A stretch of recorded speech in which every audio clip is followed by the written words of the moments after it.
அல்லேலூயா.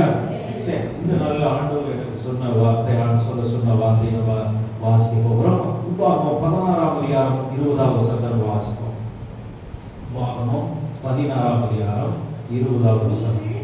நீ பிழைத்து உன் தேவனாகிய கர்த்தர் உனக்கு கொடுக்கும் தேசத்தை சுதந்திரித்துக் கொள்ளும்படிக்கு நீதியை பின்பற்றுவாயாக. அல்லேலூயா. ஆண்டவர் சொல்றாரு, நீ பிழைத்து உன் தேவனாகிய கர்த்தர் உனக்கு கொடுக்கும் தேசத்தை சுதந்திரித்துக் கொள்ளும்படிக்கு நீதியையே பின்பற்றுவாயாக. அல்லேலூயா சொல்லுங்க. ஒரு நல்ல ஒரு சமாதானம் உள்ள ஒரு நிம்மதி உள்ள ஒரு வாழ்க்கை நம்ம வாழணும்னா ஆண்டவர் நம்மளுக்கு எதிர்பார்க்கிற காரியம் நீதியை கர்த்தர் எதிர்பார்க்கிறார். அல்லேலூயா. ஒரு பர்ஃபெக்ட்னஸ், அதாவது ஃபெய்த்ஃபுல்னஸ் கர்த்தர் நம்மளுக்கு எதிர்பார்க்கிறார். ஒரு உண்மையை கடவுள் எதிர்பார்க்கிறார்.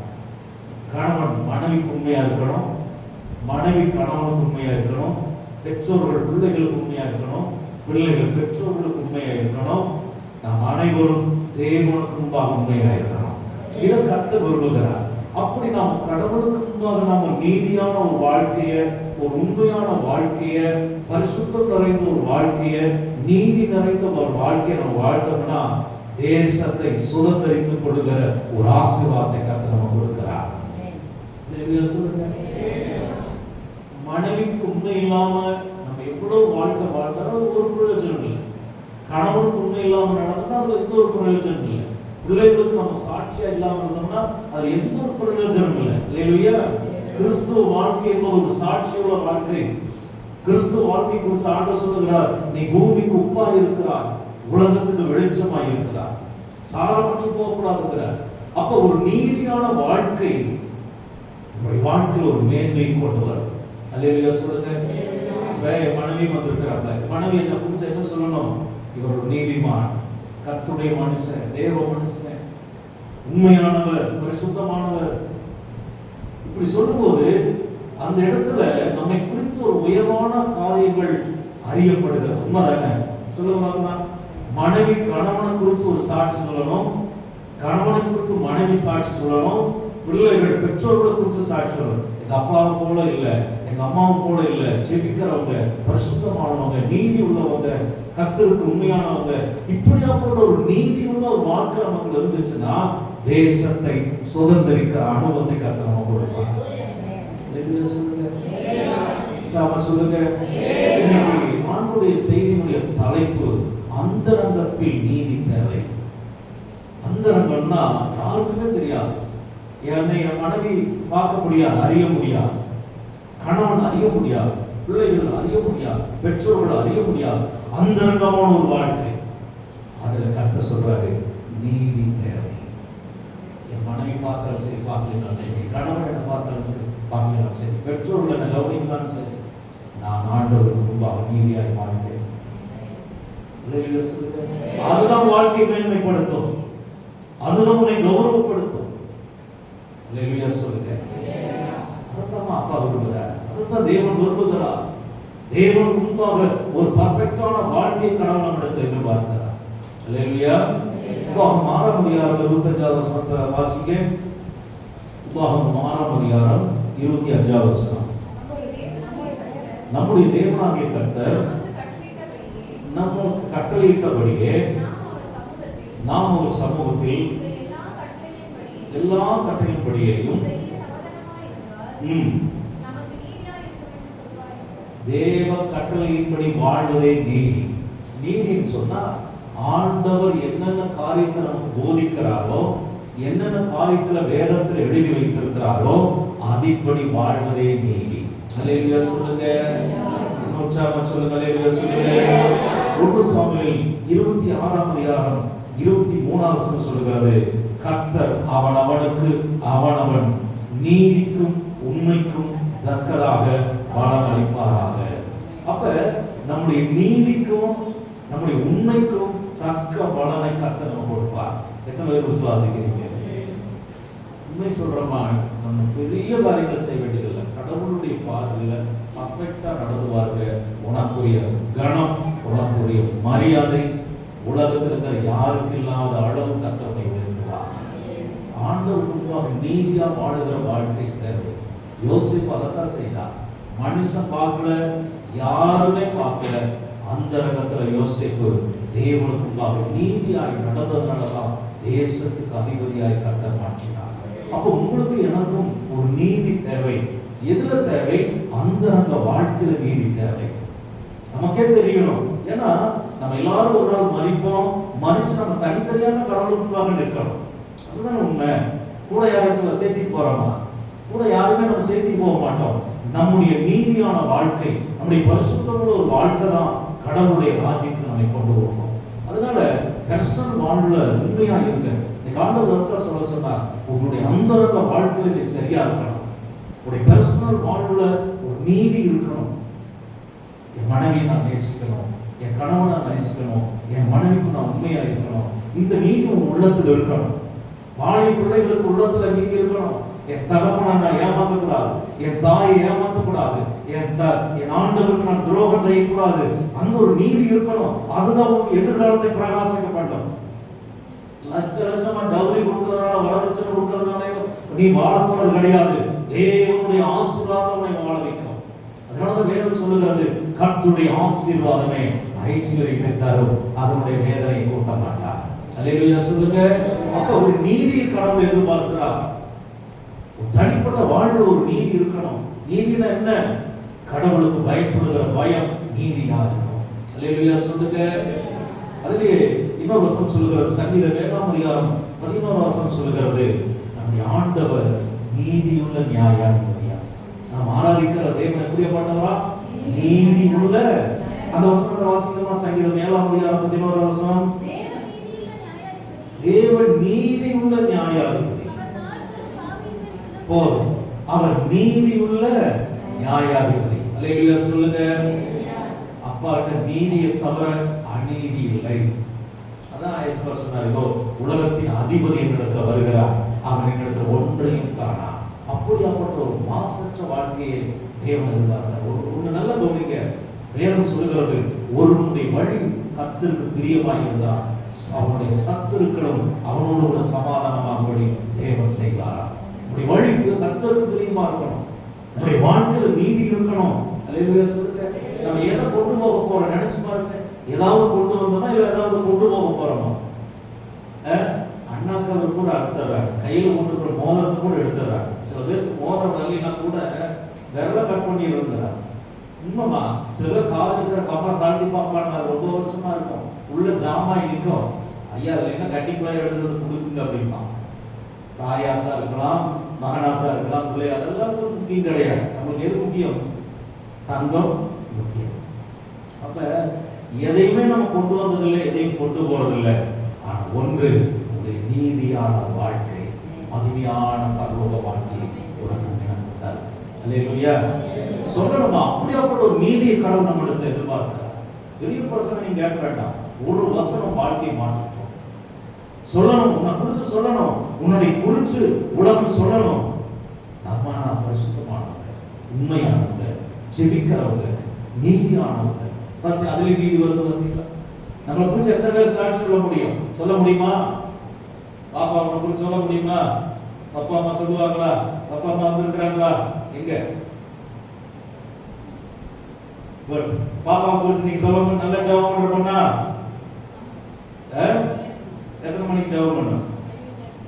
Very good. பாப்பாவுக்கு எல்லாம் கை தட்டிருங்க. இதுதான் சாட்சி.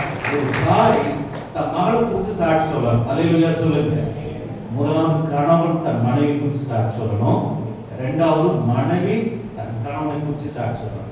என் மனைவி இருந்தா அவங்க மைக் கொடுத்தீங்கன்னா அருமையான சாட்சி விசுவாசிக்கிறது. அல்லேலூயா சொல்லுங்க. உற்சாகமா சொல்லுங்க. நல்லா கவனிங்க. பர்சனல் வாழ்க்கை சரியா நல்லா எவ்வளவு ஊழியம் செஞ்சாலும், எவ்வளவு இடங்களுக்கு போய் கூட்டம் நடத்தினாலும், தனிப்பட்ட முறையில ஆண்டுடைய சமூகத்தில் அதிகாலையில் அமிழ்ந்து என் பர்சனல் வாழ்வை பார்ப்பேன். யாராவது துரோகம் பண்ணியிருக்கிறோமா? யாராவது மனசு வேதனைப்படும்படி நடந்திருக்கிறோமா? யாராவது மனசுக்கும் நாங்கள் திங்கட்கிழமை பாசிங்க இருக்கோம், நானே மனைவி இருக்கோம், குடும்பமா இருக்கோம், பிள்ளைகளா காலேஜில் இருக்கிறனால இப்ப நான் குடும்பமா இருக்க முடியவில்லை. முதல்ல நாங்கள் எல்லாம் ஒட்டுக்க அமர்ந்து, மருமகன் மருமகள் எல்லாம் ஒட்டுக்க அமர்ந்து ஜெபம் பண்ணுவோம். ஜெபம் பண்ணுறதுனால என்ன செய்யணும்னா, ஒருத்தருடைய குறைகள் ஒருத்தர் இடத்துல அறிக்கை செய்யும். முதலாவது கடவுளிடத்தில் ஒப்புருவாகும், இரண்டாவது மனிதர்களிடத்தில் ஒப்புருவாகும். நான் என் மனைவிட்ட பார்த்து சொல்லுவேன், நான் தான் 2 தானே, மருமகன் எல்லாம் உட்காந்துருப்பேன், மருமகன் பேர பேத்தி எல்லாம் லைனா உட்காந்துருப்பான், எல்லாரும் நோட்டு கொண்டு வரணும், எல்லாரும் பேனா வச்சிருக்கணும். அப்ப நான் கேட்பேன், என் மேல ஏதாவது உங்களுக்கு தப்பு இருந்தா எனக்கு சொல்லுங்க அப்படின்னு. மருமகன்கிட்டையும் கேட்பேன், மகன்கிட்டையும் கேட்பேன், என் மனைவிகிட்டையும் கேட்பேன். இதுவரைக்கும் நான் சொல்றேன், ஆண்டவருடைய நாம் மைப்படட்டும், ஒருத்தர் என் மேல குற்றப்படுத்துறதா இல்லை. சில நேரம் சொல்லியிருக்கிறாங்க, மேக்சிமம் இல்லை, 99% இல்லை. ஒன்றும் இல்லைப்பா அம்மா, என் பிள்ளைகள்லாம் கேட்பேன், ஒன்றும் இல்லைப்பா, என் மனைவி கேட்பேன், ஒன்றும் இல்லை அப்படின்னா. ஆனால் நான் சொல்லும்போது பார்த்தீங்கன்னா ஒரு 6-7 சொல்லிடுவேன், நிறைய அடிங்க அப்படின்னு. எதுக்கு சொல்றேன்னு சொன்னா, உங்களுடைய தனிப்பட்ட வாழ்வில் அந்த பரிசுத்தம் இருக்கணும், இந்த தனிப்பட்ட வாழ்க்கையில் நீதி இருக்கணும். அப்படின்னா என்னை எங்க பார்த்தாலுமே ஞானம் ஊழியக்காரப்பா, ஞானம் மனுஷன்பா சொல்லுவீங்களா, சொல்ல மாட்டீங்களா? சொல்லுங்க, வாய் திறந்து சொல்லுங்க. சொல்லினா பரவாயில்ல, வாய் திறந்து சொல்லுங்க. சொல்லுமா இல்லையா? முதல்ல மனைவி சொல்லுவாங்களா இல்லையா?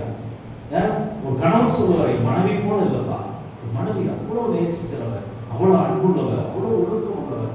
அதுக்குனால ஆண்டு சொல்றாரு, அதாவது ரட்சிக்கப்படாத கணவன், மனம் திரும்பாத கணவன் எப்படி மனம் திரும்புவான்னு சொன்னா, அதாவது அந்த மனைவியுடைய கற்புள்ள நடக்கையும் ஒழுக்கமுள்ள வாழ்க்கையை பார்த்து எந்த பிரசவம் பண்ண வேண்டாமா அவர் ஆதாயம் பண்ணப்படுவார். அல்லேலூயா சொல்லுங்க. இன்னைக்கு பார்த்தீங்கன்னா எல்லா சர்ச்சிலும் பெண்கள் தான் அதிகமா இருப்பாங்க, ஆனா நம்ம சர்ச்சில் சூப்பர் ஆண்கள் அதிகமா இருக்கிறாங்க. அல்லேலூயா சொல்லுங்க. இல்ல பெண்கள் தானா? எங்க போனாலும் லைனா அவங்க மட்டும்தான் இருக்கும், முக்கால் தான் அதிகமா இருக்கும். ஆனா ஏன் அப்படின்னா, ஏன் அவங்க கணவர்கள் எங்க, அவங்க பிள்ளைகள் எங்க? உடைய வாழ்க்கை சரியா இருந்துச்சுன்னா, உடைய ஒழுக்கமுள்ள வாழ்க்கை, உடைய கற்புள்ள வாழ்க்கையை பார்த்து எந்த பிரசனையும் பண்ண வேண்டியதில்லை, அவர்கள் ஆதாயம் பண்ணப்படுவார்கள். அல்லேலூயா சொல்லுங்க. அப்ப தேவனுடைய எதிர்பார்க்கிறது நீதியின் கர்த்தர் எதிர்பார்க்கிறார். என் மனைவினா கொடுத்தா, என் கணவனா கொடுத்தா, என் பிள்ளைனா கொடுத்தா. அதே ஒரு பிள்ளைகள் எப்படி நினைக்கும், எதுக்கு நான் இவ்வளவு சொல்றேன், நான் தமிழ்நாடு முழுக்க போகிறேன், எத்தனையோ மக்களை நான் சந்திக்கிறேன், எத்தனை வாலிப பிள்ளைகள், ஆவிக்குரிய பிள்ளைகள் இடறி போயிருக்காங்க தெரியுமா? பசங்களோட பேசிட்டு, வண்டியில போயிட்டு, தனிப்பட்ட முறையில உட்கார்ந்து பேசிட்டு, பீச்சில் நான் எத்தனையோ பார்களை எல்லாம் பார்ப்பேன். ஆவிக்குரிய பிள்ளைகள் கூட கரைகளை பிடிச்சு போயிட்டு இருப்பான். வாழ்க்கையை சீரழிக்கிறவங்களை பார்க்கிறார். ஒரு எதிர்காலம் சீரழிக்கப்படுகிறது, ஒரு எதிர்காலங்கள் சூனியமாகிறது. சத்தியத்தை அறிந்து மனப்பூர்வமாக நீ பாவம் செய்யாது. பைபிள் அதான் சொல்லுகிறது, சத்தியத்தை அறிஞ்சு ஒருத்த மனப்பூர்வமா பாவம் செய்யக்கூடாது. யார் கவனிக்கிறாங்க, கர்த்தர் கவனிக்கிறாங்கிற பயம் நமக்கு இருக்கணும். அல்லேலூயா சொல்லுங்க. அந்த நீதி தேவை சகோதரனே. மனைவிக்கு நீ உண்மையாயிரு, கணவனுக்கு நீ உண்மையாயிரு, பெற்றோர்களுக்கு நீ உண்மையாயிரு. யாரு கவனிக்கிறாங்க இல்லையோ, உனக்கு அந்த பயம் இருக்கணும். அப்பா என்னை பார்க்கிறார், எதிர்காலம் படிப்புல இல்லை, அறிவு இல்லை, ஒழுங்குற நிறைய இல்லை, பணத்தில் இல்லை, கர்த்தருடைய தயவு அதுதான் நம்மை வாழ வைக்கும். குடும்பத்திற்கு சாட்சியா இருக்கணும், கணவன் சாட்சியா இருக்கணும், மனைவி சாட்சியா இருக்கணும், பிள்ளைகளுக்கு நீங்க எல்லாம் உதாரணமா இருக்கணும். அதைத்தான் நீதி என்று சொல்லுகிறார். அல்லேலூயா சொல்லுங்க. இன்னும் உச்சரமா சொல்லுவோமா? சங்கீதம் 33ஆம் அதிகாரம் 5ஆம் வசனம், நீதிமொழிகள் 15ஆம் அதிகாரம் 9ஆம் வசனம், 2 வசனங்களை வாசிப்போம். அவர் நீதியிலும் நியாயத்திலும் பிரியப்படுகிறார். ஆண்டவர் பார்த்தீங்கன்னா, ஏன்னா அவர் நீதி உள்ள நியாயாதிபதி. அல்லேலூயா சொல்லுங்க. அவர் நீதி உள்ளவர். இப்ப நல்லவர் நல்ல காரியங்களை செய்யும்போது சந்தோஷப்படுவாங்களா, பட மாட்டாங்களா? அதே போல நாம் ஆராதிக்கிற தேவன் நீதி உள்ள நியாயாதிபதி. அவர் எதுல சந்தோஷப்படுவார்னா, இப்ப மறுபடியும் அந்த வசனத்தை வாசிக்கமா? சங்கீதம் 33ஆம் அதிகாரம் 5ஆம் வசனத்தை வாசிக்க. அவர் நீதியிலும் நியாயத்திலும் பிரியப்படுகிறார். அவர் எதில் பிரியப்படுவாரா? நீதியிலும் நியாயத்திலும். நீதியிலும், அந்த நீதியிலும் நியாயத்திலும் அவர் பிரியப்படுகிறார். நீதிமொழிகள் 15ஆம் அதிகாரம் 9ஆம் வசனத்தை வாசிப்போம். நீதிமொழிகள் 15ஆம் அதிகாரம் துன்மார்க்கருடைய வழி கர்த்தருக்கு அருவருப்பானது, நீதியை பின்பற்றுகிறவனையோ அவர் நேசிக்கிறார். அல்லேலூயா சொல்லுங்க. துன்மார்க்கனுடைய வழி கர்த்தருக்கு அருவருப்பானது. அதனாலதான் ஒரு நீதியுள்ள வாழ்க்கை வாழணும் அப்படிங்கிறோம். அப்ப துன்மார்க்கனுடைய வழி, அது 8வது வாசிங்க. துன்மார்க்கனுடைய வழி, அப்ப துன்மார்க்கனுடைய வழியும் கர்த்தருக்கு அருவருப்பானது, துன்மார்க்கனுடைய வழியும் கர்த்தருக்கு அருவருப்பானது. அல்லேலூயா சொல்லுங்க. அதனாலதான் ஆண்டவர் சொன்னார், உன் பேர்ல உன் சகோதரன் துணை உண்டுன்னு சொன்னார். முதலாவது வழிபடத்துல காணிக்கை வச்சுட்டு போய் முதலாவது ஒரு சகோதரனோட ஒப்புரவாக பின்பு வந்து காணிக்கை போடும். அல்லேலூயா சொல்லுங்க. தேசி பணமும் நாய்களுடைய கரையும் கர்த்தருக்கு அருவருப்பானது. அப்ப வழிபடத்துக்கு நீ வரும்போது உன் பேர்ல உன் சகோதரர் குறைன்னு கண்டா முதலாவது உன் சகோதரனோட நீ என்ன செய்யணும்? ஒப்புரவாக, அவர்களோட ஐக்கியமாக, அவங்களோட சமாதானமாக. நான் என் வாழ்க்கையில இதுவரைக்கும் நான் அதை ஃபாலோ பண்ணிட்டு இருக்கிறேன். யாராவது என் மேல கசப்புன்னு தெரிஞ்சதுன்னா அவன் சின்னவனும் பெரிய ஆளும் முதலாவது நான் தான் போடுவேன். போய் ஐயா சாரிங்கய்யா, அவரே சொல்லுவார், எதுக்குயா சாரி கொடுப்பா? இல்லை உங்க மனசு வேற கொண்டு பேசியிருக்கிறேன், பரவாயில்லைங்கய்யாப்பா, பரவாயில்லைங்கய்யா. இது சொன்ன பாருங்க, என்னுடைய வழிமை சரியாகிட்டாங்க. அதுதான் நீதி. உங்க பேர்ல யாரும் ஒரு கசப்பு வச்சிருக்க கூடாது. நீயும் யாரு மேல என்ன செய்யக்கூடாது? கசப்பு இருக்க கூடாது. அதுதான் நீதி. அப்ப இவங்களா பாஸ்டையா வருதுன்னா பாஸ்டா இப்படிதான் இருப்பார் அப்படின்னு நான் மனசுக்குள்ள ஒரு தெளிவான வெப்பம் எனக்கு இருக்கணும். அதே போல பாஸ்டர் உங்க மேல ஒரு தெளிவான வெப்பம் இருக்கணும். இந்த சிஸ்டமா இப்படிதான் இருப்பாங்க, உண்மையா இருப்பாங்க, சர்ச்சுக்கு நீதியா இருப்பாங்க, கர்த்தருக்கு தெரியுமா இருப்பாங்க. அதான் கடவுள் நம்ம இடத்துல விரும்புகிறார். அதே மாதிரி குடும்பத்துல நாம எப்படி இருக்கிறோமோ அப்படித்தான் உலகத்துல நாம இருக்க முடியும். அல்லேலூயா சொல்லுங்க. நம்ம வீட்டுக்குள்ள எப்படி நம்ம வாழ்றோமோ அப்படித்தான் நம்ம வெளியில நம்ம வாழ முடியும். அப்ப அந்தரங்கத்துல நீ பரிசுத்தமானவனாயிரு, அந்தரங்கத்துல நீதி உள்ளவனாயிரு. அதை கடவுள் நமக்கு விரும்புகிறார். அல்லேலூயா சொல்லுங்க. இன்னொரு காரியம், பர்சனல் வாழ்வில் கர்த்தருக்கு பிரியமாய் இருக்கும்படி கர்த்தர் நமக்கு விரும்புகிறார். அல்லேலூயா சொல்லுங்க. பிரசங்கி 12ஆம் அதிகாரம் 14ஆம் வசனம் வாசிங்க. பிரசங்கி 12ஆம் அதிகாரம் 14ஆம் வசனம். ஒவ்வொரு கிரியையும் அந்தரங்கமான ஒவ்வொரு காரியமும் நன்மையானாலும் தீமையானாலும் தேவன் நியாயத்தில் கொண்டு வருவார். ஏன் நம்ம பர்சனல் வாழ்வில் சரியா இருக்கணும்னா பைபிள் தெளிவா சொல்லுவாங்க, ஒவ்வொரு கிரியையும் சொல்லுங்க, ஒவ்வொரு கிரியையும். அப்ப நம்ம என்ன காரியத்தை செஞ்சாலும் அது பரலோக ராஜ்யத்துல பதிவு செய்யப்படுகிறது என்பதை தயவு செய்து மறந்து போகாதீங்க. உங்களுக்கு தெரியுமா அந்த வசனம்? நம்ம செய்யற ஒரு சின்ன காரியம் நன்மையானாலும் தீமையானாலும் பரலோக ராஜ்யத்துல ரெக்கார்ட் பண்ணப்படுகிறது. அதனாலதான் பர்சனல் வாழ்வுல சரியாகிறது. வாசிப்போமா? வெளிப்படுத்தல் விசேஷம்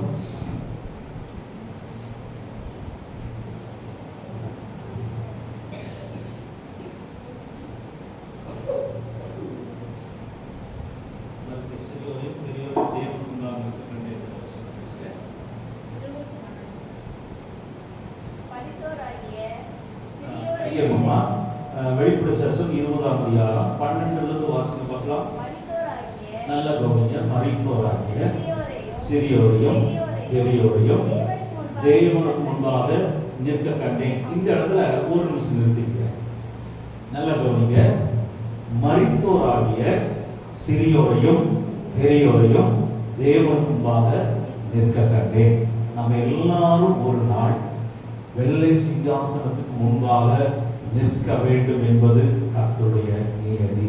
அல்லேலூயா சொல்லுங்க. எபிரேயர் 9ஆம் அதிகாரம் 27ஆம் வசனம் சொல்லுது, ஒரே தரம் மரிப்பதும் பின்பு நியாயத்தில் படைப்பதும் மனுஷருக்கு நியமிக்கப்பட்ட ஒரு காரியம்.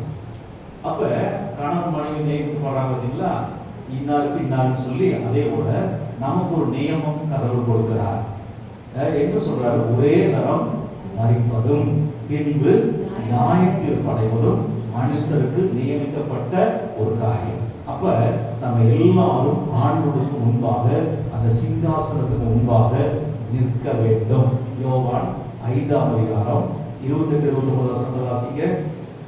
யோவான் 5ஆம் அதிகாரம் 28-29 வசனங்களை வாசிப்போம். இதை குறித்து நீங்கள் ஆச்சரியப்பட வேண்டாம், ஏனென்றால் பிரேத குடிகளில் உள்ள அனைவரும் அவருடைய சத்தத்தை கேட்கும் காலம் வரும்.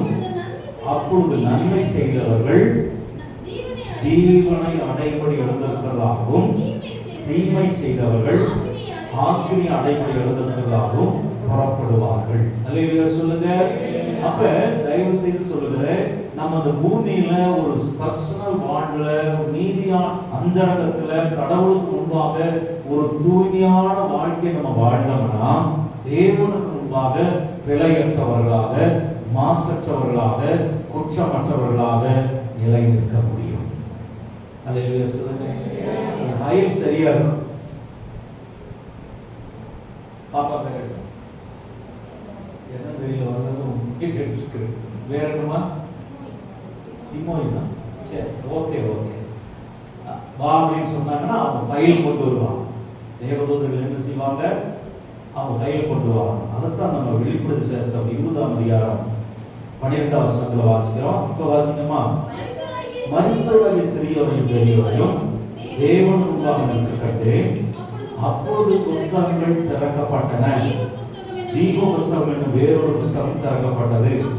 அப்பொழுது அந்த புஸ்தகங்களில் எழுதப்பட்டவைகளின்படியே மரித்தோர் தங்கள் தங்கள் கிரியைகளுக்கு தக்கதாக, நல்ல கவனிங்க, 2 புஸ்தகம் திறக்கப்படுது. ஒன்று நம்ம செய்கிற காரியங்கள் பதிவு பண்ணப்பட்ட புஸ்தகம், இன்னொன்று ஜீவ புஸ்தகம். ஜீவ புஸ்தகத்தை குறித்து வெளிப்படுத்தி சேஸ்திரம் 21ஆம் அதிகாரம் 27ஆம் வசனத்தில் சொல்லப்பட்டிருக்கிறது. ஜீவ புஸ்தகத்துல பெயர் இருக்கிறவர்கள் மாத்திரம் தேவனுடைய ராஜ்யத்துக்குள் பிரவேசிப்பார்கள். வெளிப்படுத்தி சேஸ்திரம் 21ஆம் அதிகாரம் 27ஆம் வசனம் வாசிங்கம்மா. ஒருவரை பிரவேசிப்பதில்லை, ஆட்டுக்குட்டியானவரின் ஜீவ புஸ்தகத்தில் எழுதப்பட்டவர்கள் மாத்திரம் அதை பிரவேசிப்பார்கள். அப்ப உங்களுடைய பெயரும் என்னுடைய பெயர் எங்க இருக்கணும்? ஜீவ புஸ்தகத்தில் இருக்கும்படியாக நம்முடைய நீதி நிறைந்த வாழ்க்கையை கடவுள் நம்மிடத்தில் எதிர்பார்க்கிறார். அல்லேலூயா சொல்லுங்க. சாமி சொல்லுங்க. அல்லேலூயா சொல்லுங்க. உங்க பேரும் என் பேரும் ஜீவ புஸ்தகத்தில் இருக்கணும். 2வது புஸ்தகங்கள் திறக்கப்படணும் சொல்லப்பட்டிருக்கிறது. மரித்தோராகிய சிறியோரையும் பெரியோரையும் தேவனுக்கு முன்பாக நிற்கட்டே. அப்ப யோவான் 5ஆம் அதிகாரம் 28-29 வாசம், பிரேத குடிகளில் உள்ள அனைவரும் அவருடைய சத்தத்தை கேட்கும் காலம் வரும். அப்ப மரிச்சு போனா கூட அது முடிவடைகிற காரியம் அல்ல, திரும்ப எழுப்பப்படுகிற ஒரு காரியம். அல்லேலூயா சொல்லுங்க. சில சொல்லுவாங்க பாத்தீங்களா, செத்ததுக்கு முன்னால யாரையா பார்த்தாங்க அப்படின்னு பாத்தீங்கன்னா, இதெல்லாம் தெரியாதவங்க தான் பாவம் செய்யறாங்க. இன்னைக்கு மனைவி ஏமாத்தலாம், கணவனை ஏமாத்தலாம், பெற்றோர்களை ஏமாத்தலாம், பிள்ளைகளை ஏமாத்தலாம். ஆனா நாம் செய்கிற காரியம் பதிவு செய்யப்படுகிறது என்பதை நாம் மறந்துடணும். அல்லேலூயா சொல்லுங்க. அல்லேலூயா சொல்லுங்க. அதனால இப்ப இந்த வசனவாசி வெளிப்பட்டது 20:12, மரித்தோராகிய சிறியோரையும் பெரியோரையும் தேவன் முன்பாக நிற்க கண்டேன். அப்பொழுது புஸ்தகங்கள் திறக்கப்பட்டன. ஜீவ புஸ்தகம் வேறொரு புஸ்தகம் திறக்கப்பட்டது. அப்பொழுது அந்த புஸ்தகங்களில் எழுதப்பட்டவைகளின்படியே சொல்லுங்க, எழுதப்பட்டவைகளின்படியே மரித்தோர் தங்கள் தங்கள் கிரியைகளுக்கு தக்கதாக நியாய தீர்ப்பு அடைந்தார்கள். நல்ல கவனிங்க. மரித்தோர் தங்கள் தங்கள் கிரியைகளுக்கு தக்கதாக, நம்ம பூமியில எது செய்யறோமோ அதெல்லாம் ரெக்கார்ட் ஆகணுங்கிறத மறந்துடக்கூடாது. அல்லேலூயா. அப்போ வாழ்க்கை, நம்ம வாழ்க்கை சரியா இருந்துச்சுன்னா அங்க சரியா ரெக்கார்ட் ஆயிருக்கும். உண்மைதானே? நான் ஆரம்பத்துல யூடியூப் பார்ப்பேன், சொல்ல விட்டுட்டேன். உள்ள செல்லே பார்க்கறது இல்லை, ஓன் பண்ணுறது மட்டும் தான் யூஸ் பண்ணுறேன். அதில் அந்த லேடிஸ் திருடுறதெல்லாம் பார்ப்பேன். பார்த்துருக்கு, நீங்கள் யாராச்சும் பார்த்துருக்கிறீங்களா? உள்ள 2 பேர் போவாங்க, போய் அத்தனை துணிகள் எடுத்து உள்ள அதை எப்படி பேக்கப் பண்ணுறான்னு தெரியல, பேக்கப் பண்ணிட்டு ஒன்றும் தெரியாம மாதிரி வர்றது. அதுக்கு சிசிடிவி கேமரா பார்த்து பிடிச்ச பார்த்தா கொடுப்பாங்க. பார்த்தீங்களா? அப்போ யாருக்கும் தெரியாதது துணி எடுத்து வைக்கிறா, அது எங்க மாட்டிக்குது? சிசிடிவி கேமராவில் மாட்டிக்குது. அல்லேலூயா சொல்லுங்க. அப்போ நம்ம செய்யற காரியம் ஒவ்வொன்றும் என்ன செய்யப்படுது? ரெக்கார்ட் செய்யப்படுது. இல்லையா? நீங்கள் நான் எப்படி இருக்கிறோம்? சிசிடிவி கேமரா பார்த்துட்டே இருக்குது, பென்சில் எடுத்து சோப்பில் வைக்க முடியுமா? ஏன்? அது பார்த்துட்டு காட்டி கொடுத்துரு பயம் இருக்கும். அப்பா உன்னை 24 மணி நேரம் கவனித்து கொண்டே இருக்கிறார். அவர் தூங்குவதும் இல்லை, சொல்லுங்க. அப்ப மரித்தோராகிய சிறியோரையும் பெரியோரும் தேவனுக்கு முன்னால் நிற்க கண்டேன். அப்பொழுது புஸ்தகங்கள் திறக்கப்பட்டன. ஜீவபுஸ்தகம் வேறொரு புஸ்தகம் திறக்கப்பட்டது. அப்பொழுது அந்த புஸ்தகங்களில் எழுதப்பட்டவைகளின்படியே மரித்தோர் தங்கள் கிரியைகளுக்கு தக்கதாக என்னென்ன கிரிகளை பூமியில செஞ்சாங்களோ அதுக்கு தக்க பலனை பரலோகத்துல அல்லது நரகத்துல அவர்கள் அனுபவிக்கும்படியாக பிரிக்கப்படுவார்கள். அல்லேலூயா சொல்லுங்க. அதனாலதான் யாக்கோபு 2:10 சொல்லுது, ஒன்றிலும் தவறாத. இந்த வசனத்தை வாசிங்க. யாக்கோபு 2ஆம் அதிகாரம் 10ஆம் வசனம். எப்படி எனில் ஒருவன் நியாயப்பிரமாணம் முழுவதையும் கைக்கொண்டிருந்தோம் ஒன்றிலே தவறினால் எல்லாவற்றிலும் குற்றவாளியா இருப்பான். ஒரு சின்ன விஷயத்துல நீ கடவுளுக்கு பிரியமில்லாத காரியத்தை செஞ்சுட்டு இருந்தீங்கன்னா நீ எல்லா காரியத்திலையும் குற்றவாளியா இருப்ப. அல்லேலூயா சொல்லுங்க. இதெல்லாம் தெரியலையா? அந்த ஒன்று மட்டும் தான் எனக்கு பெரிய கப்பல், ஒரு சின்ன ஓட்டை இருந்துச்சுன்னா போதும், அந்த கப்பலவே காலி பண்ணி போடும். ஒரு சின்ன ஓட்டை தான் போதும், அவ்வளவு பெரிய கப்பலுக்குள்ள தண்ணி உள்ள போய் அந்த கப்பலவே நாஸ்தி பண்ணும். அதுபோல நம்முடைய சின்ன பாவங்கள், சின்ன அந்தரங்க பாவங்கள், கீழ்ப்படியாமை என்ற பாவம் நம்முடைய எதிர்காலத்தை சூனியமாக்கிவிடும். அல்லேலூயா சொல்லுங்க. அதனாலதான் சொல்லுகிறேன், நீதியான வாழ்க்கையை கடவுள் இடத்துல எதிர்பார்க்கிறார். ஒரு நீதியான காரியத்தை கடவுள் இடத்துல எதிர்பார்க்கிறார். அல்லேலூயா. இன்னொரு வசனம் எசேக்கியேல் 18:24 வாசிக்கமா? எசேக்கியேல் 18ஆம் அதிகாரம் 24ஆம் வசனம். நீதிமான் தன் நீதியை விட்டு திரும்பி அநீதி செய்து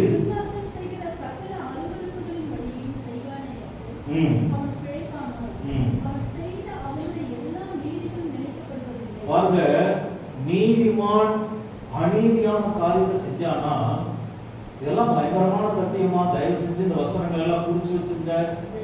இன்னைக்கு நான் ஆண்டவருக்குள்ள பயங்கரமான ஊழியக்காரன்னு சொல்லலாம். நான் ஒரு தவறு செஞ்சேன்னா இத்தனை வருஷம் செஞ்ச நீதியெல்லாம் அடிபட்டு போயிடும். அதனாலதான் எசேக்கியேல் 3ஆம் அதிகாரத்துல தேவன் அழகா சொல்றாரு. எசேக்கியேல் 3ஆம் அதிகாரத்துல எடுத்துக்கோமா.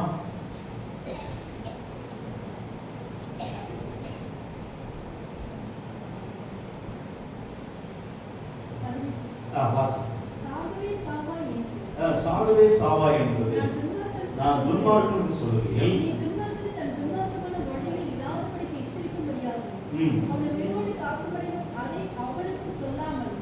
அதை அவனுக்கு சொல்லாமலும் நீ அவனுக்கு எச்சரிக்காமல் இருந்தால் அந்த துன்மார்க்கன் தன் துன்மார்க்கத்திலே சாவான், அவன் ரத்தப்படியோ. இப்ப பாருங்க, அவன் தப்பு செய்யறதுக்கு யாருகிட்ட கேட்பாராமா? வாசிங்க, தொடர்ந்து வாசிங்க. நீ துன்மார்க்கனை எச்சரித்தோம்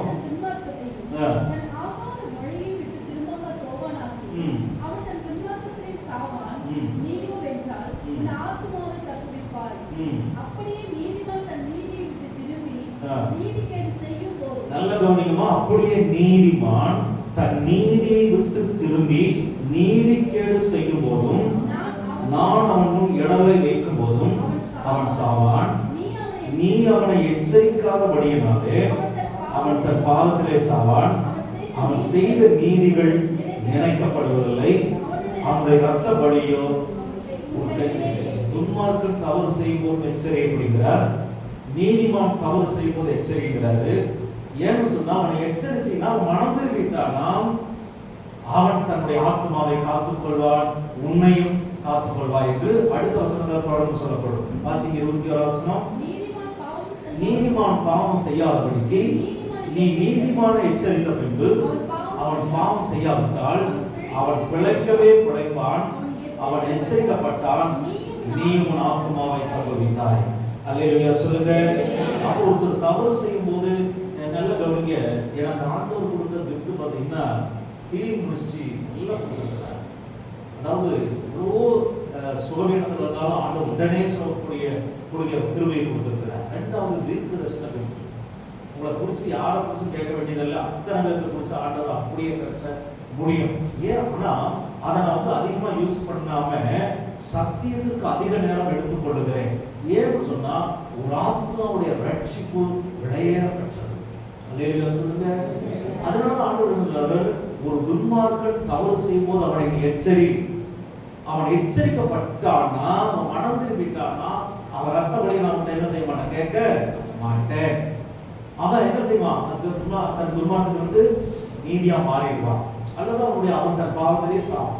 ரெண்டாவது நீதிமான் குறிச்சு ஆண்டவர் சொல்றாரு, அவன் நல்லா ஜெபிக்கிறவன், நல்ல ஆண்டவரை தேடுறவன், நல்லா பரிசுத்தமா வாழ்றவன், இப்ப தவறு செய்யறான். இப்ப ஆண்டவர் சொல்றாரு, அவனை நீ எச்சரி. அவன் எச்சரிச்ச பண்ணால அவன் ஆண்டுடைய வழிக்கு வந்துட்டான்னு சொன்னா, உன்னுடைய அவனோட ரத்த பலியை என்ன செஞ்சிட்ட, அவன் ரத்த பலியை நீ மீண்டு கொண்டாடிவிடுகிற. அவன் எச்சரிக்கப்பட்டான், அவன் மனம் திரும்பிட்டான். அல்லேலூயா. அப்ப நீங்களும் நானும் செய்ய வேண்டிய ஒரு காரியம் என்னன்னா, அன்றைக்கு நான் ஆண்டவர்கள் பயங்கரமா இருந்தேன், இன்றைக்கு நான் குறைபட்டு போயிருக்கிறேன்னு சொன்னா தயவு செய்து ஒப்பு கொடுங்க. இப்படி அந்தரங்க வாழ்க்கையை சரியாக்கி கொடுங்க. நம்ம எதை கொண்டு போக போறோம் நினைச்சு பாருங்க. ஏதாவது கொண்டு போக முடியுமா? ஒண்ணுமே கொண்டு போக போறது இல்லை. ஆனா பைபிள் சொல்லுது, நாம் செய்கிற நன்மைகளும் தீமைகளும் அங்கே பதிவு பண்ணப்படுகிறது. அதனால இன்னைக்கு ஒரு காரியத்தை முடிவு பண்ணுறேன், ஆண்டவரே என்னுடைய பர்சனல் வாழ்க்கை நான் சரியா இருக்க ஒப்பு கொடுக்குறேன். பர்சனல் லைஃப்ல ஏன்னா என்னை குறிச்சு என் மனைவி சாட்சி கொடுக்கணும். முதல் குடும்பம் தானே, முதல் குடும்பம். ஒரு வீட்டுல போனே உனக்கு நிம்மதி இருக்கணும். ஆண்டவர் சொல்றாரு, நீ நிம்மதியும் சமாதானம் சந்தோஷமும் உனக்குள்ள இருக்கணும்னு சொன்னா நீ கடவுளுடைய கட்டளைகள் படி நடந்தினாக்கா தேசத்தையும் பூமியும் நீ சுதந்திரித்துக் கொள்ள முடியும் அப்படிங்கிறார். என் மனைவி என்னை குறிச்சு குறைவான எண்ணங்கள் வச்சிருந்தான்னு சொன்னா நான் மேலே நின்று பிரசன்ட் பண்ணதுல எந்த ஒரு பிரயோஜனம் இல்லை. உண்மைதானே? உட்காந்து மனசை குழந்தைப்பார், நான் பேசுறாரு, வீட்டுக்குள்ள வந்துப்பார், அவருடைய சுய அப்படின்னு சொன்னா நான் பேசுற பிரசங்கத்துக்கு பிரயோஜனம் இல்லை. அப்ப அந்தரங்க வாழ்க்கை சரியா இருக்கணும். மன்னிக்கிற சுபாவம் இருக்கணும், மன்னிக்கிற குணம் இருக்கணும், தேவனை போல இருக்கணும். அதனால ஆண்டவர் சொல்றாரு, நீங்கள் பூரணராகும்படி கடந்து போங்கள், முடிவு பரியந்தம் நிலை நிற்பவரே ரட்சிக்கப்படுவார். நீ உலகத்துக்கு வெளிச்சமா மாறணும், உலகத்துக்கு நீ உப்பா மாறணும். உப்பு எடுத்து குழம்புகள் கொடுக்குமா, வேற மசால் பொடி எடுத்து குழம்புகளை கொடுக்குமா? எல்லாம் முழுக்க கடைசியில் டேஸ்ட் கொடுக்கறது எது சொல்லுங்க? உப்பு போடாம நீங்க என்னதான் பிரியாணி வந்தாலும் எப்படி இருக்கு, நல்லா இருக்குமா? மனைவி சொல்லுவேன், எப்ப கொடுத்தாலும் உப்பு எடுத்து வை, தண்ணி எடுத்து வை, வேஸ்ட் வைக்க ஒரு பாத்திரத்தை எழுதி எல்லாம் கேட்பாங்க. 25 வருஷம் கேட்டுட்டே தான் இருக்கு. என்ன கேட்டு? ஏன்னா என்ன லட்சம் போட்டு நீ சமையல் செஞ்சாலும் உப்பு போடாம விட்டுட்டீங்கன்னா அது நல்லா இருக்குமா? நீங்க சொல்லுங்க, நல்லா இருக்காது. ஏன் நல்லா இருக்காது? 1 லட்சம் ரூபாய்க்கு செஞ்சிருக்கிறாங்க. அந்த உப்புங்கிறது அவளுடைய ஆண்டவர் சொல்றாரு, நீ பூமிக்கு உப்பா இருக்கிறாய். பார்க்க சுப்பிரமணிய கிட்ட போட்டு உப்பு வாங்க மாட்டாங்க. உங்கள்கிட்ட தான் உண்மைத்தான் உப்பாய் கற்று வைத்திருக்கிறார். நான் செய்யலைன்னா என்னை சார்ந்து இருக்கிறவர்கள் செய்யலாம்ப்பா. என் பிள்ளை அடுத்து வளர்ந்தல்ல, இல்ல என் பிள்ளைகள் இருக்கிறாங்கல்ல, நான் ஒழுக்க இல்லைன்னா என் பிள்ளைகளுக்கு ஒழுக்கத்தை கற்றுக்கொள்வார்கள். எத்தனை ஒழுக்கத்தை பார்த்துருக்கிறேன். ஒரு வீட்டுல பாக்குறேன், அப்ப செய்யல மகன் செய்யும். அப்ப பேச மாட்டான், மகன் பேச மாட்டான். வம்சம் வருது பார்த்தீங்களா? இவன் என்ன விதைக்கிறானோ அதை அறுக்கிறான். நல்லது விதை, அந்தரங்க வாழ்க்கை சரியாயிரு. உன்னை குறிச்சு எல்லாரும் கையெடுத்து கும்பிடத்தக்கதான ஒரு கனமுள்ள பாத்திரமா நீ மாறணும். அதுதான் கற்று விரும்புகிறார். இல்லையா சொல்லுங்க, இல்லையா சொல்லுங்க. அப்ப இங்க அந்தரங்க வாழ்க்கை பரிசுத்தமாக. ஏன் அந்தரங்க பரிசுத்தமா இருக்கணும்? ஜீவ புஸ்தகங்களை கையில் இருக்கணும்னா ஒரு அந்தரங்க பரிசுத்தமா. யாருமா கூட வர போறோம்? மனுஷனுக்குனால யாருக்கு கூட, என் மனைவி கூட ரொம்ப 50 வருஷமா வாழ்ந்தாச்சு இல்லையா, நானும் வர்றேன் அப்படின்னு சொன்னா விடுவாங்களா, அனுமதிப்பாங்களா? இல்ல நான் கணவன் வந்து பதில் சொல்லுவாரா? என் மனைவி கொஞ்சம் அடிக்கடி கொஞ்சம் கோவப்படுறவா, ஐயா சாரிங்க ஐயா, எஸ்பா மன்னிச்சுங்க, கொஞ்சம் உள்ளுட்டு இருக்கா ஓடி போயிட்டு உள்ள சொன்னா அவன் கேட்பாரா? இல்ல நம்மளால போக முடியுமா? எங்க போறமே தெரியல. சொல்லுங்க, அந்தரங்க வாழ்க்கை பரிசுத்தமான சுவாபமா கர்த்தருக்கேற்ற சுவாபம் உள்ளவார். அல்லேலூயா சொல்லுங்க. இன்னொருத்தர் வசந்த வாசம் இன்னைக்கு வாட்ச் ரொம்ப ஸ்லோவா போகுது, இல்ல நான் வசனம் ஸ்லோவா பண்ணேன்னு தெரியல. மத்தேயு 13ஆம் அதிகாரம் 47 50 வரைக்கும் வாசிங்க. மத்தேயு 13ஆம் அதிகாரம் 47 50 வரை. நன்றியும் பரலோக ராஜ்யம்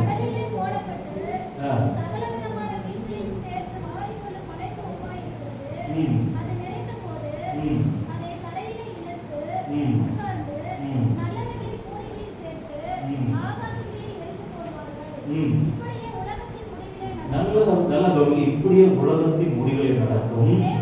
தேவ தூதர்கள் புறப்பட்டு நீதிமான்களின் நடுவிலிருந்து பொல்லாதவர்களை பிரித்து அவர்களை அக்கினி சூளையிலே போடுவார்கள், அங்கே அழுகையும் பற்கடிப்பும் உண்டாயிருக்கின்றார்.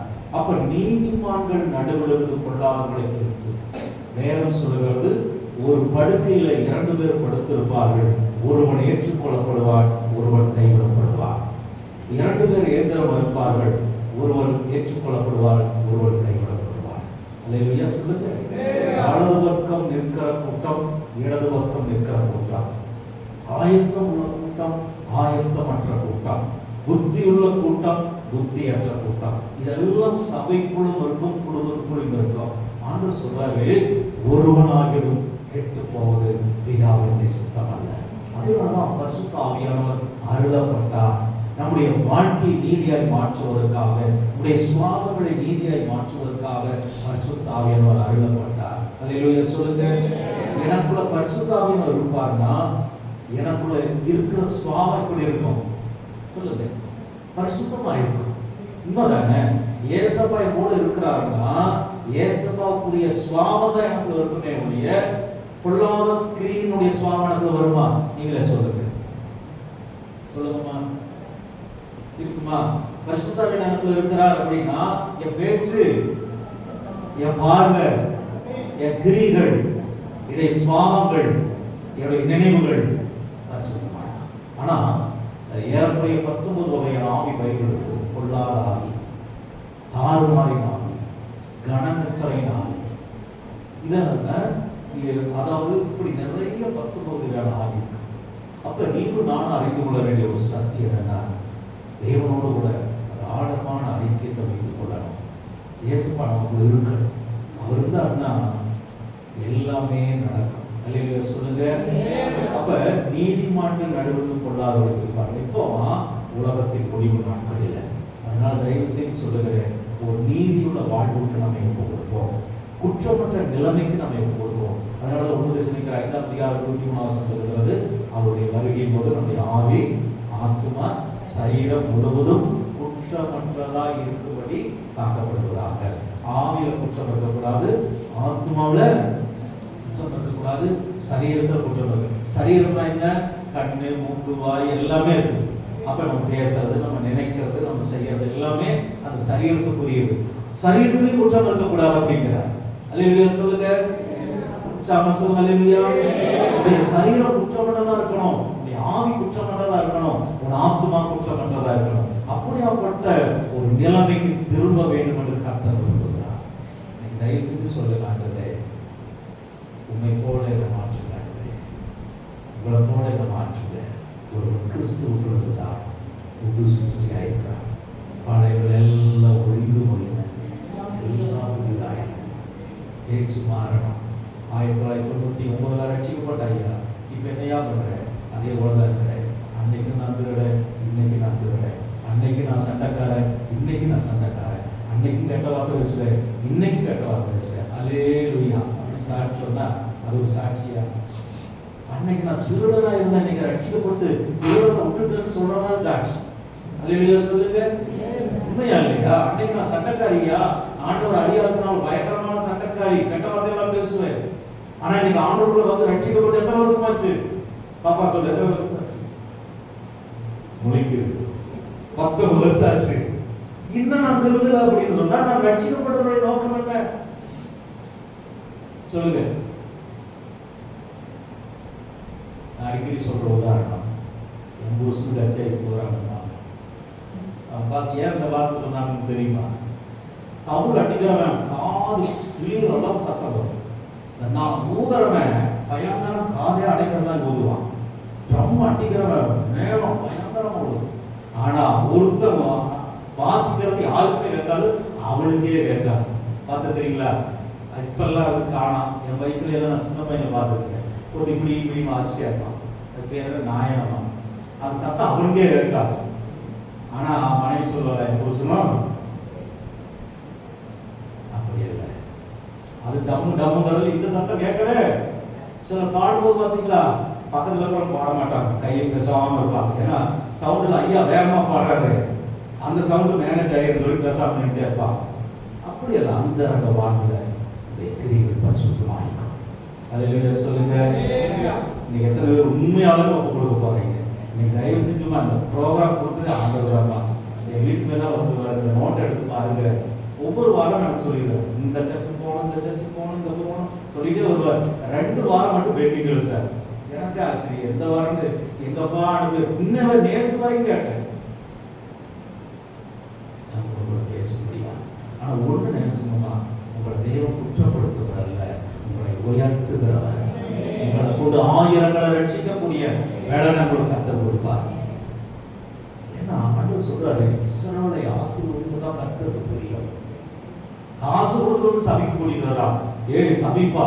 அவன் சொல்றான், இல்ல இந்த மலையில அந்த போனாதான் வாசி சபிப்பா. அந்த மலை கூட்டிட்டு போறான், அங்கேயும் கொண்டு போய் காசை காமிக்கிறான்.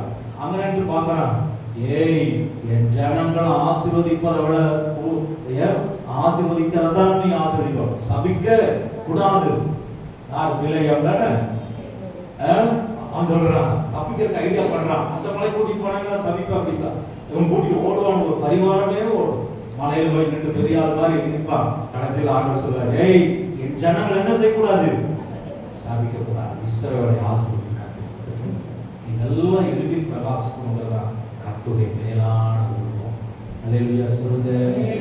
உயர்வான நிலைமைக்கு கர்த்தர் சபையை கர்த்தர் கொண்டு வருவார்.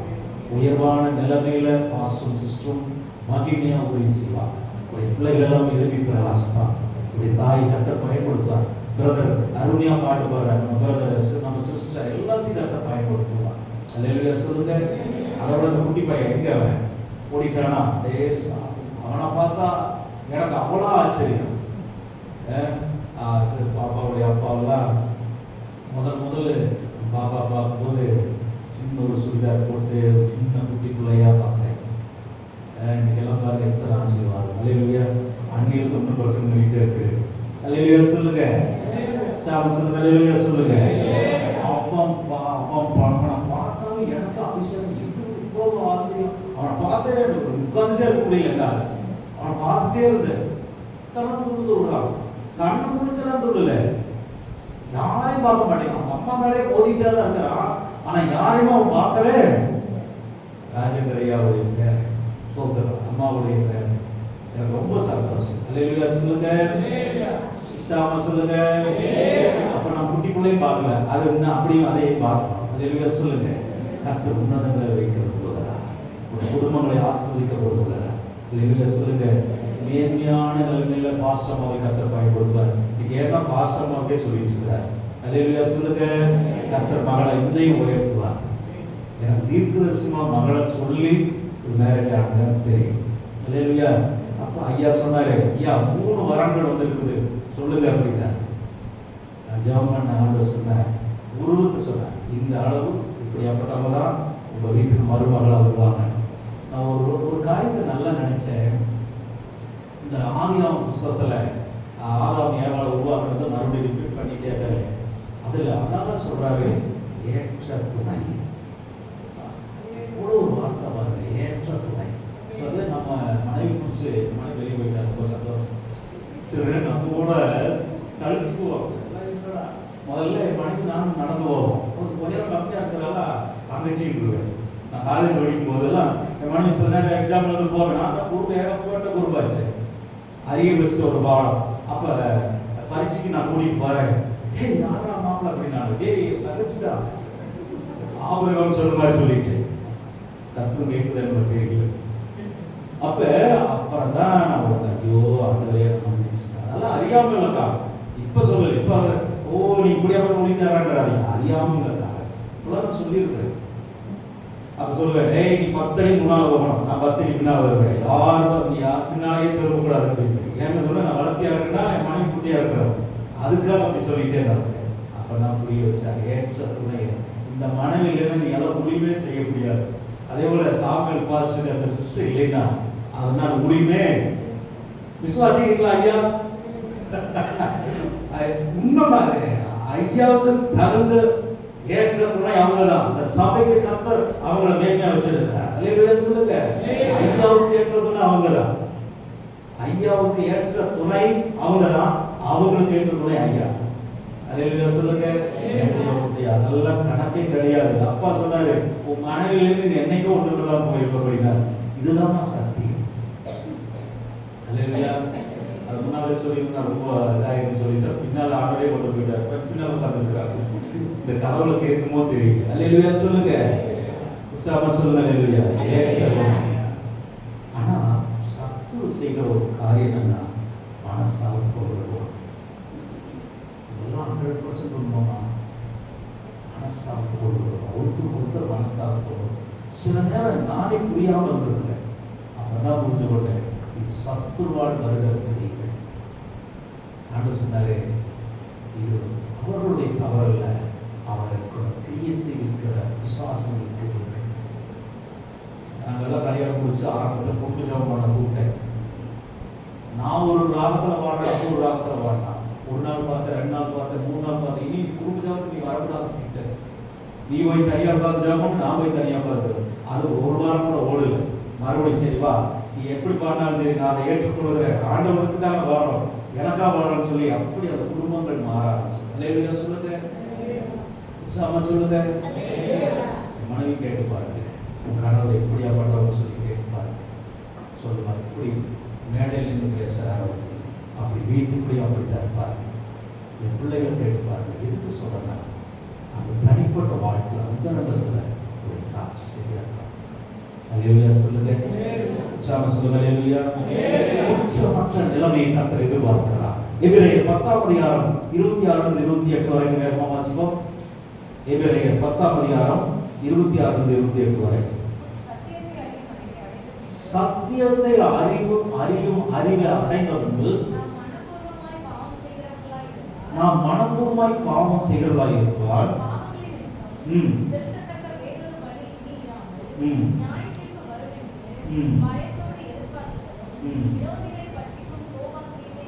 அல்லேலூயா சொல்லுங்க. அப்ப நமக்கு சத்தியம் அறியாததுனால, நான் சொன்ன பாத்தீங்களா, சத்தியம் அறியாததுனால முன்னால 3 ஸ்டெப் 10 ஸ்டெப் நான் பின்னால வரும்னு சொன்ன பாத்தீங்களா, அது சத்தியத்தை அறியாத காலங்கள், ஆண்டவருக்குள்ள வராத காலங்கள், வாலிப காலங்கள், புதுசா திருமணம் முடிச்ச போது அப்படியெல்லாம் வாழ்ந்த காலங்கள். அதெல்லாம் பைபிள் என்ன சொல்லுதுன்னா, ஆண்டவர் என்ன சொல்றாருன்னா, அறியாமை உள்ள காலங்களை தேவன் காணாதவோடு இருந்தார். இப்பொழுதோ மனம் திரும்ப வேண்டும் என்று சொல்லி எங்கும் உள்ள ஜனங்களுக்கு எச்சரிக்கை கொடுக்கிறார். அறியாம காலங்கள், திருமணம் முடிச்சு சில வருஷங்கள் பார்த்தீங்கன்னா அண்டர்ஸ்டாண்ட் கணவன் மனைவிக்குள்ள வரவே வராது. உண்மைதானே? அம்மா அவங்க தலையாட்டுறாங்க. அம்மாவுக்கு என்ன வயசு? 68 வயசு. அம்மா சொல்றாங்க, ஆமா ஆமா, அதை கண்டுபிடிக்கிறதுக்கே பல வருஷம் ஆயிடுச்சு. அல்லேலூயா சொல்லுங்க.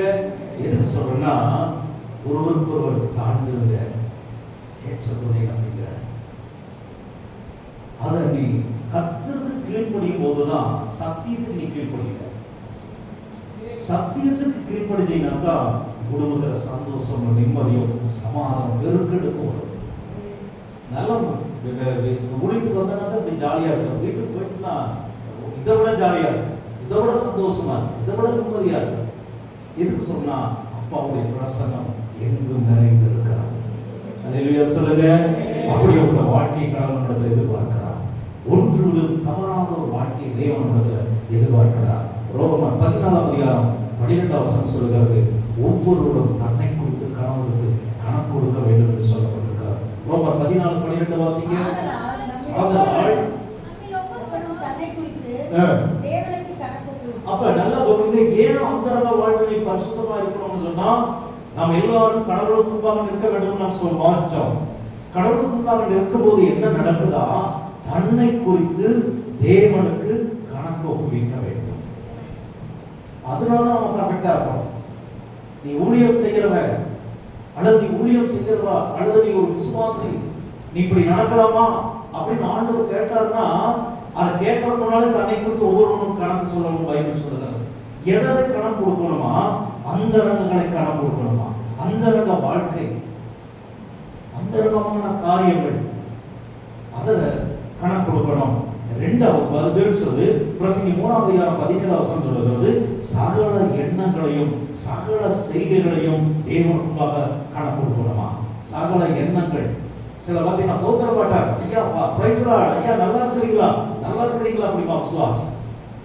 ஆனா மனசுக்குள்ள இவர் எதுக்கியா இந்த நேரம் வந்தாரு, மழை சாயந்தரம் 6 மணி ஆகுது, சாப்பாடு சாப்பிடலான்னு ஆரம்பிச்சா அவர் வந்துட்டார் அப்படின்னு. அப்ப வாய் என்ன சொல்லுது, சொல்லுங்க நீங்களே சொல்லுங்க, வாய் என்ன சொல்லுது, சோத்திரம் சோத்திரம் சோத்திரமா. மனசு என்ன சொல்லுது, அதுதான் சகல எண்ணங்கள். அப்ப உங்களுடைய எண்ணங்கள் பரிசுத்தமா இருக்கணும். அதனால ஆண்டவர் சொல்றாரு, ஒரு கண் உனக்கு இடம் உண்டாக்கலாம், பிடிக்கு போடு. ஒரு பெண்ணை இச்சையோடு நீ பார்க்காத, இச்சையோடு பார்த்தீங்கன்னா அவளோடு நீ விபச்சாரம் செஞ்சு அப்படிங்கிறார். ஒரு கண் தெளிவா இருந்தா உன் சரீரம் முழுவதும் தெளிவா இருந்தா. அதனால மேக்ஸிமம் நான் எந்த பெண்களுக்கும் பேசுறதே கிடையாது. மனைவிக்கு எந்த பெண்களுக்கும் பேச மாட்டேன், போன் பெண்களுக்கு பேசவே மாட்டேன். யார் போன் பண்ணாலும் எடுக்கவே மாட்டேன், என் மனைவிட்ட கொடுத்துருவேன். எதுக்குன்னா நம்ம வாழ்க்கை சரியா இருக்கணும். இதனால என்ன அப்படின்னு நினைக்காதீங்க, எல்லா விஷயத்தையும் நீ சரியா இருக்கணும். எல்லா காரியத்திலும் ஒழுக்க இருக்கணும். இன்னைக்கு மோதிரம் போட்டு என்ன சார் விளம்பரத்துக்கு போடுறோம்னு நினைச்சிருக்கீங்களா? இந்த கை எந்த பெண்களையும் தொடாதுன்னு சொல்லி ஒரு அர்ப்பணிப்புல தான் அந்த மோதிரத்தை நான் போட்டுட்டேன். இப்படிப்பட்ட ஒரு தனிப்பட்ட வாழ்க்கையில் உங்களுடைய ஒரு பரிசுத்தம் இருக்கணும். இந்த செல்லு என்கிட்ட இருக்குது, ஒரு காரியத்தை கூட நான் திரும்பி பார்க்கிறதே கிடையாது. எல்லாத்திலையும் நமக்கு ஒழுக்கம் இருக்கணும், ஒரு நீதியான வாழ்க்கை இருக்கணும், அந்த வாழ்வு நமக்குள்ள பரிசுத்தம் இருக்கணும். என் மனைவி தவிர யாருக்கும் நான் பேச மாட்டேன். மேக்சிமம் பேசுனதா எனக்கு தெரியாது. ஆனா ஊழியத்துக்கு போகும்போது பேசுவேன். ஊழியத்துக்கு போக பேசிட்டாலும் டீ குடிக்கிறீங்களா அப்படிம்பாங்க, போனோம் சில நேரம் தலையாட்டுங்க சொல்ல நீ கொஞ்சம் சமாளிச்சுருப்பா, ஏதோ ஒரு வேலைக்கு பார்த்துருப்பா, விட்டுருவேன். சரி ரைட் ஓகே. எதுக்கு நான் சொல்றேன்னா, கணவன் உன்னை கவனிக்காமல் இருக்கலாம், மனைவி உன்னை கவனிக்காமல் இருக்கலாம், பெற்றோர்கள் உன்னை கவனிக்காமல் இருக்கலாம், கர்த்தர் உன்னை கவனிக்கிறார். என் பிள்ளை பார்க்கறது ஹாஸ்பிட்டல் போயிருந்தேன், ஒரு பாப்பா முடியாதா, அங்கிள் எனக்கு ஜெபம் பண்ணுங்க அப்படின்னா, கண்ணமூட அப்படின்னு தலையை கை வச்சு ஜெபம் பண்ணுங்க அப்படின்னா, என் பிள்ளை சொல்றா, என் பிள்ளை சொல்றா, அப்பா தொட்டு ஜெபம் பண்ண மாட்டார் அப்படின்னா. பார்த்தீங்களா, அதை என் பிள்ளை பார்க்கறாங்களா இல்லையா? எல்லாத்துக்கும் சொல்ல, எல்லா பிள்ளைக்காரும் தொட்டு ஜெபம் பண்ணது நல்லது, அதெல்லாம் தப்பு சொல்ல மாட்டேன். எனக்கும் ஒரு டெடிகேஷன், புரியுதா உங்களுக்கு? அதுக்காக நம்ம எல்லாமே தலையில கை வச்சு ஜெபம் பண்ணலாம்னு சொல்லல, அதெல்லாம் தவறு, அப்படிலாம் சொல்லக்கூடாது.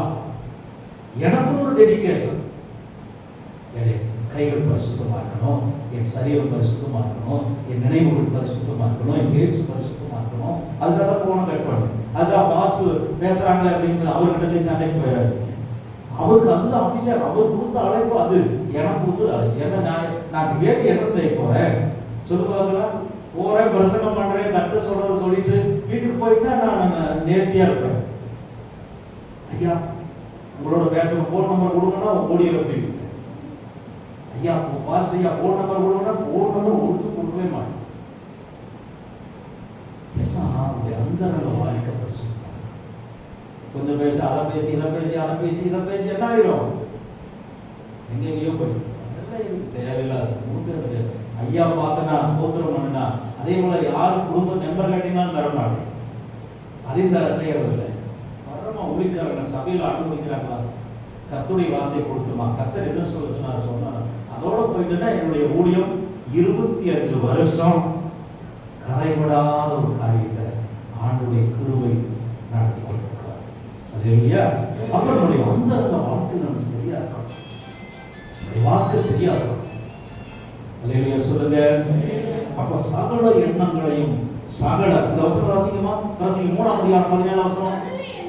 சகல எண்ணங்களையும் சகல செய்களை குறித்து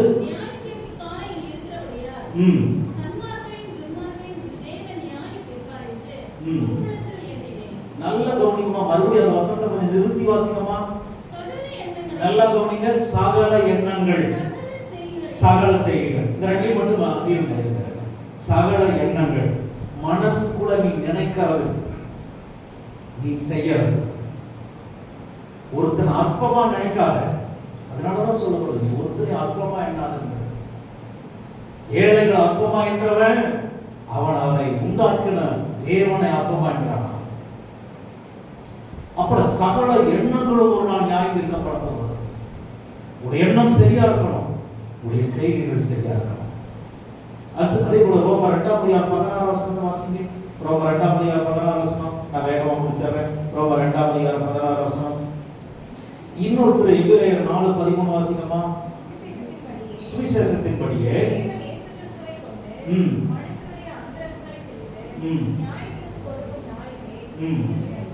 அந்தரங்கங்களை நியாயந்திருக்க போகிற தேவன். தயவு செய்து சொல்றேன், ஒரே ஒரு வாழ்க்கை நம்ம வாழ போறோம். எந்த நேரம் நம்ம மரணத்தை சந்திக்க போறது தெரியாது, எந்த நேரம் கற்பனை வருகை சந்திக்க போறது தெரியாது. அந்தரங்க வாழ்க்கை பரிசுத்தமாக அந்தரங்க வாழ்க்கையில சரியா இருக்கும். ஆண்டவர் சொல்லுவார். ஒரு பாசு பாப்பி ஒரு பக்கத்தில் பாஸ்டர் சொன்னார், ஐயா நாளைக்கு நாங்கள் பெரிய ஒரு கூட்டமாக கூடி இந்த பகுதி பட்டண பகுதிக்காக நாம் எல்லாரும் சேர்ந்து ஜெபம் பண்ண போகிறோம் அப்படின்னா. அப்படியா? அப்படின்னா ஆமாம் அப்படின்னா. சரி, என்ன செய்யணும்? அதுக்காக ஒரு ஜெபம் பண்ணுறீங்களா? நிறைய மக்கள் வரணும்னு சொல்லி ஜெபம் பண்ணுங்க. நான் ஜெபம் ஆரம்பிக்கிறேன். ஆண்டு சொல்றாரு, கூட்டம்லாம் நல்லா நடக்கும், அருமையான நல்ல சொல்லிட்டு கத்த சொல்றாரு. ஒரு சகோதரி வருவா, குடும்பத்தால் உடைக்கப்பட்ட நிலைமையில வருவா. அந்த சகோதரிக்கு நான் சொல்றதை நீ சொல்ல முடியல. என்னப்பா அப்படின்னு? அவன் குடும்பம் கட்டப்படும், அவன் குடும்பம் உடையாது, பாதுகாக்கப்படும் சொல்லியிருப்பா அப்படின்ட்டு. இன்னும் கூட்டமே ஆரம்பிக்கல, இப்பதான் ஜெபமே பண்ணிட்டு இருக்கிறோம். நாளைக்கு தான் அந்த கூட்டம் நடக்க போகுது. அந்த ஐயாட்ட நான் சொன்னேன், நாளைக்கு ஒரு சகோதரி வரும், கர்த்தர் சொன்னதை நீங்க சொல்லணும் அப்படின்னு. சொல்றாங்க ஐயா அப்படின்னு. அதே போல கூட்டம் ஆரம்பிச்சது. இவர் சொல்லியிருக்கிறார், நேற்று ஒரு ஊழியக்காரர் அப்படி வந்தார், அப்படி சொன்னார். அந்த சகோதரி கூட்டத்தில் எப்படியானோன்னு அந்த அம்மா கண்ணீரோடு இருந்துச்சுதான். ஆண்டவர் என்னென்ன சொல்ல சொன்னார் அப்படின்னு சொன்னோன்னே அந்த அம்மா அங்கிருந்து போச்சு. ஏன்னா குடும்பமே உடஞ்ச நிலைமையில தான் போட்டுருந்துச்சு. அத்தனை பேர் வந்திருந்தாங்களா? அந்த ஒரு சகோதரிக்கு கர்த்தர் பேசுறதா அப்படியே நிறைவேறிச்சு. சாயந்தரம் 6 மணிக்கு எனக்கு கூப்பிட்டு சொன்னார், ஐயா நீங்க சொன்னபடியே, நான் சொன்னபடி இல்லை ஐயா, ஆண்டவர் சொன்னபடி அப்படின்னு. ஆமாம் ஐயா. சகோதரி வந்து அழுதுச்சு, நீங்க சொன்னதை சொல்லிட்டேன், ஓகே. எதுக்கு சொல்லலாம்? நான் நினைவுகளை தூரத்தில் அறிகிறவர் என்னை கவனிக்கிறார். எல்லா இடத்துல இருப்போமா? எல்லா கண்களை கூடி நாம் ஜெபம் பண்ணி நம்ம